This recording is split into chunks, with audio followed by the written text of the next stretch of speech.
আমরা যাই কিছু খাই না কেন গরম ভাতের সাথে একটা হলেও কিন্তু ভর্তার সবারই দরকার।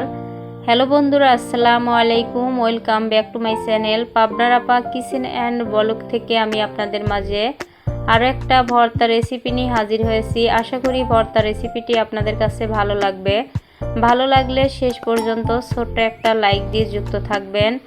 আর আপনারা সবাই কেমন আছেন? আশা করি যে যেখানে আছেন অনেক অনেক ভালো আছেন। আমি আলহামদুলিল্লাহ ভালো আছি।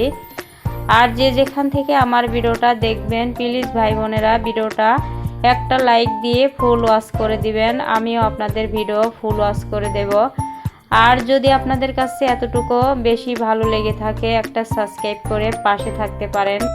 তবে চলুন শুরু করি মূল রেসিপিটি। এখানে আমি দেখতে পাচ্ছেন আলু ভর্তা করে দেখাবো আপনাদেরকে। 3টা আলু আমি অফ ক্যামেরায় সেদ্ধ করে নিয়েছি, একটা টমেটো নিয়েছি, আর কয়েকটা কাঁচামরিচ সেদ্ধ করে নিয়েছি, শুকনো মরিচ নিয়েছি, 4টা পেঁয়াজ নিয়েছি।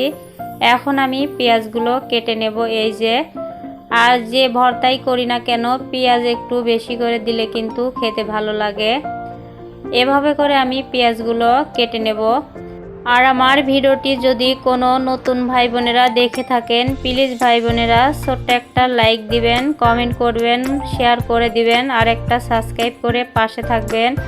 আর পাশে থাকা বেল আইকনটি অন করে রাখবেন। যখনই আমি কোনো নিত্য নতুন রেসিপি আপলোড করব আপনাদের কাছে নোটিফিকেশন আগে পৌঁছাবে। আর পুরাতন আপুরা ভাইয়ারা যারা অলরেডি সাবস্ক্রাইব করে পাশে আছেন আপনাদেরকে অসংখ্য ধন্যবাদ আর মন থেকে অনেক অনেক ভালোবাসা রইল। এভাবে করে দেখতে পাচ্ছেন পেঁয়াজগুলো কিন্তু সম্পূর্ণই কাটা হয়ে এসেছে। এখন আমি এখানে আলু কেটে নেব, টমেটো কেটে নেব, সব কিছুই এভাবে করে এক এক করে কেটে নেব।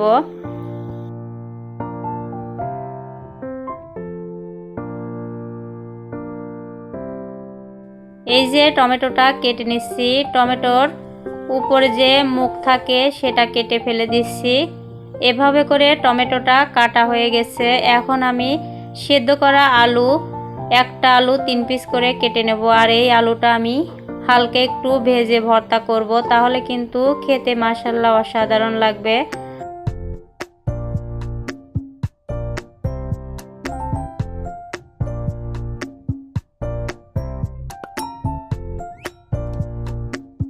এ পর্যায়ে দেখতে পাচ্ছেন আলুগুলো আমি কেটে নিয়েছি।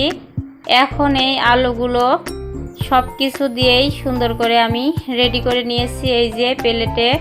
এ পর্যায়ে এখন আমি চুলার উপর চলে যাব, সব কিছু ভেজে নেব। এই যে চুলার উপর চলে এসেছি, একটা কড়াই বসিয়ে দিয়েছি।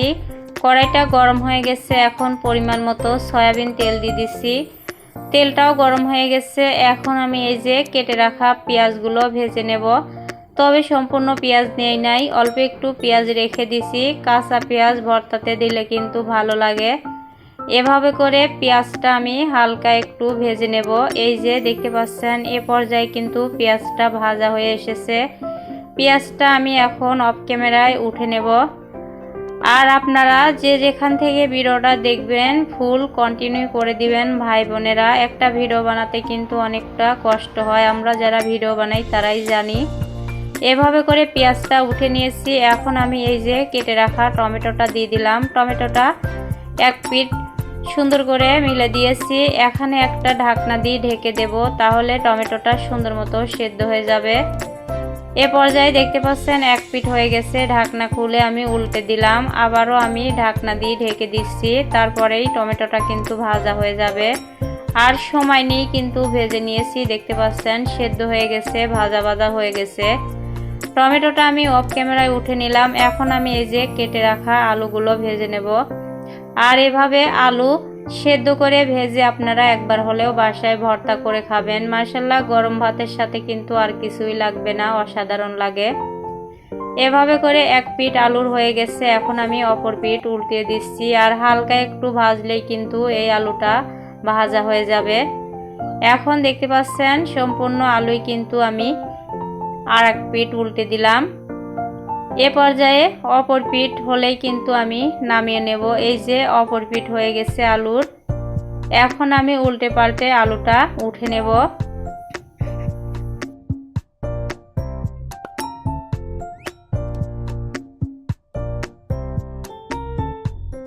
এই যে আলুটা অফ ক্যামেরায় উঠে নিলাম। এখন আমি এই যে 4টা শুকনা মরিচ রেখে দিয়েছিলাম, শুকনা মরিচ কয়টা ভেজে নেব।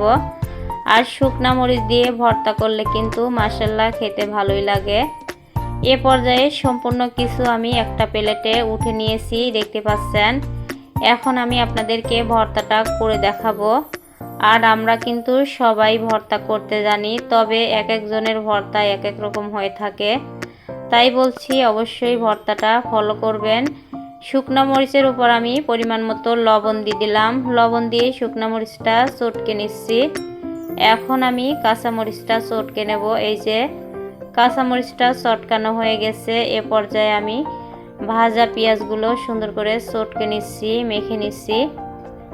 এখন আমি এখানে রেখে দিয়েছিলাম কাঁচা পেঁয়াজ, সেই কাঁচা পেঁয়াজটা দিয়ে দেব। তার আগে আমি সব কিছু গলিয়ে নেব।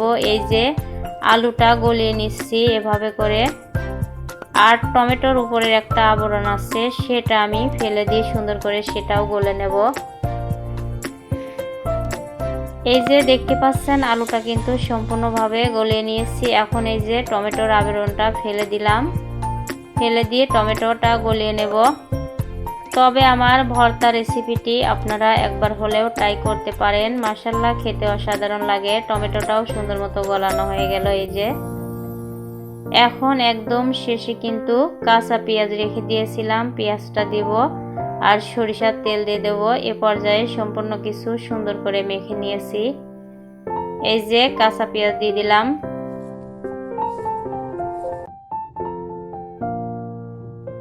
কাঁচা পেঁয়াজটা দেওয়ার পরে 2-3 মিনিট হাত দিয়ে চটকে নিয়ে এখন আমি সরিষার তেল দিয়ে দিলাম।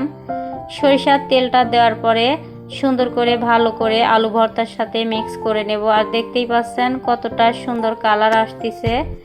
আর খেতে কিন্তু গরম ভাতের সাথে দুর্দান্ত হয়েছিল। আপনারা একবার হলেও এভাবে করে আলু ভর্তা ট্রাই করতে পারেন। আর আমরা সবাই সবাইকে সাপোর্ট করলে কিন্তু সবাই সামনের দিকে আগাতে পারবো। একা একা কিন্তু এই ইউটিউব প্ল্যাটফর্মে আগানো সম্ভব না। তাই বলছি সবাই সবাইকে সাপোর্ট করব, পাশে থাকব।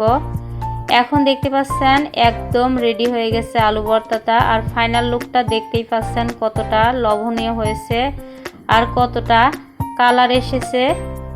এখন আমি আপনাদেরকে একদম কাছ থেকে দেখাচ্ছি আমার আলু ভর্তার রেসিপিটি কেমন হয়েছিল। তবে আবারও বলতেছি ভাই বোনেরা, যারা নতুন আসবেন অবশ্যই চ্যানেলটা সাবস্ক্রাইব করে পাশে থাকবেন।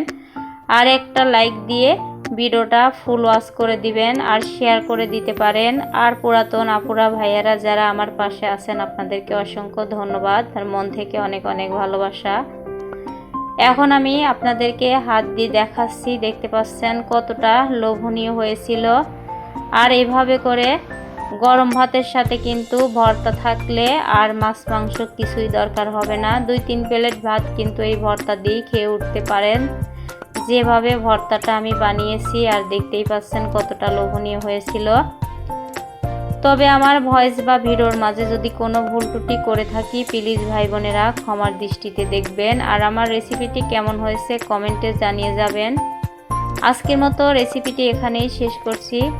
অন্য কোনো দিন অন্য কোনো নতুন কোনো রেসিপির সাথে দেখা হবে। ততক্ষণে সবাই ভালো থাকবেন, সুস্থ থাকবেন। আল্লাহ হাফেজ, আসসালামু আলাইকুম।